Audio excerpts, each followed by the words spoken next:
Looking to make this t-shirt scarf out of household materials with no sewing? Well, I got the video for you. Let's check it out.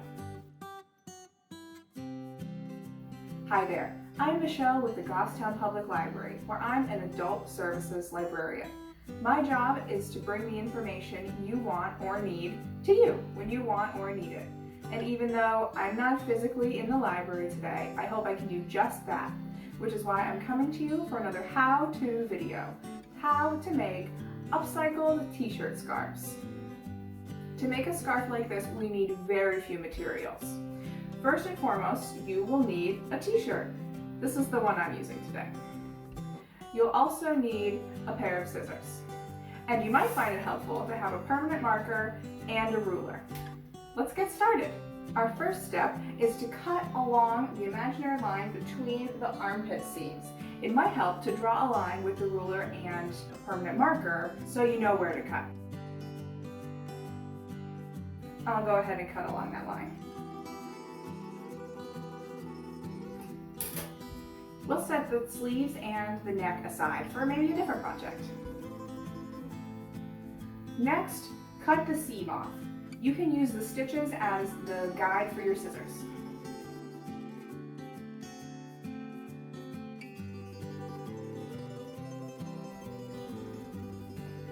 You can set the seam aside for another project.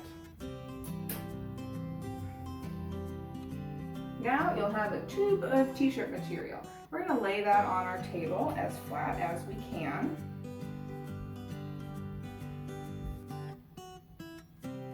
And now we're going to take our scissors, and from the bottom, we're going to make a cut every ½ inch, about ½ inch. It doesn't have to be perfect. And we're going to cut in about 6 inches into the fabric. I don't want to use the permanent marker on this step because it'll show in the final product. If that's not a problem with you, or you have a similar colored marker to your shirt, you can definitely measure and mark 1/2 inch and 6 inches deep. I'm going to freehand it because the frills do not have to be perfectly cut or straight.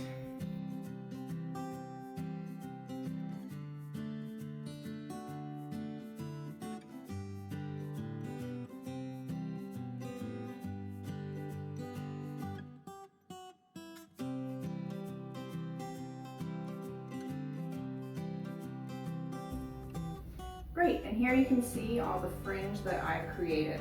There's no need to cut straight. A lot of these are different sizes and at different heights. It's all going to turn out fine in the end.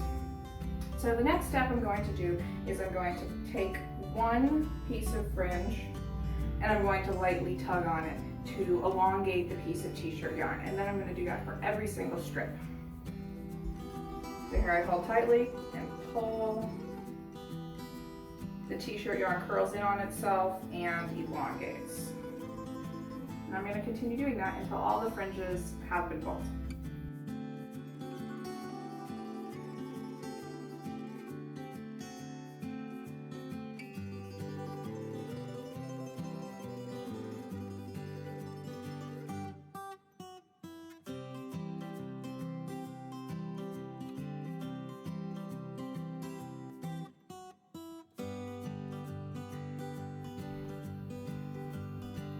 Here's the final project of pulling the fringes. You see they're now longer and thinner, and you can see the spaces between them. If you'd like, you can stop at this point. The t-shirt scarf looks great just like this. Or, if you wanted to, you could add beads to each tassel by threading the bead onto the piece of fringe, tying a knot tightly, and there you go, you have a beaded fringe scarf, also very cute. Today I'm going to do a knot method where I'm going to tie the 2 fringes together, and I'm going to go all around the scarf doing that. So I take 2 pieces of fringe directly next to each other and I tie a simple square knot. Then I'll go ahead and repeat around the scarf.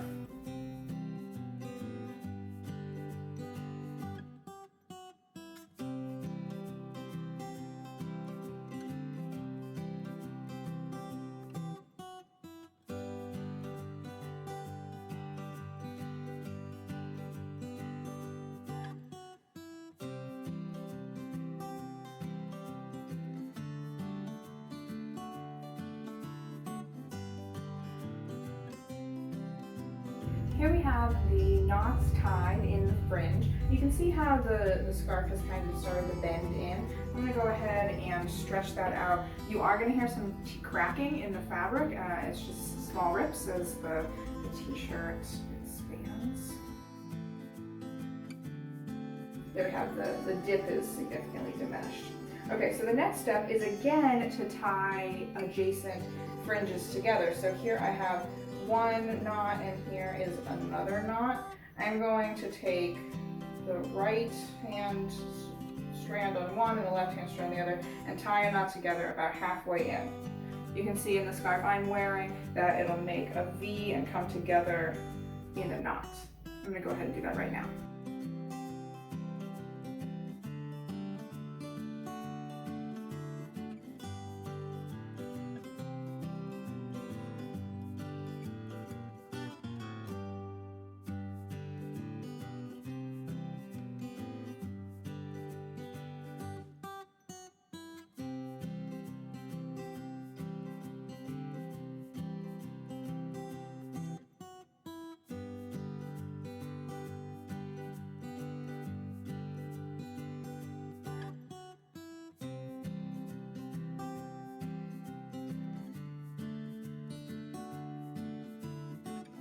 And here we have it.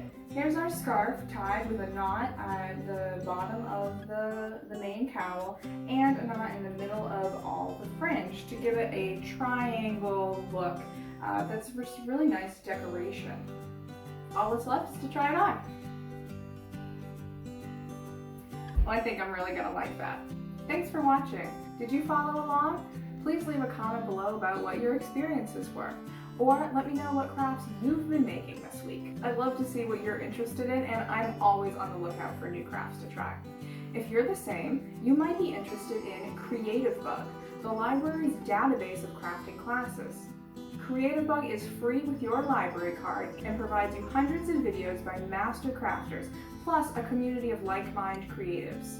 There's craft classes for all ability levels, from beginners to experts, and in so many different crafts, like knitting, crocheting, cross-stitching, paper crafts, you name it, Creative Bug has it. I really hope you'll check them out after you're done with this video. Speaking of this video, like and share if you got something out of it, and don't forget to subscribe for great content from the Goffstown Public Library. I'll see you back here next Wednesday for another how-to video. In the meantime, you can connect with the Goffstown Public Library on social media or visit us at goffstownlibrary.com to see what we're up to. Again, I'm Michelle for the Goffstown Public Library, and I'll check you out later. Bye!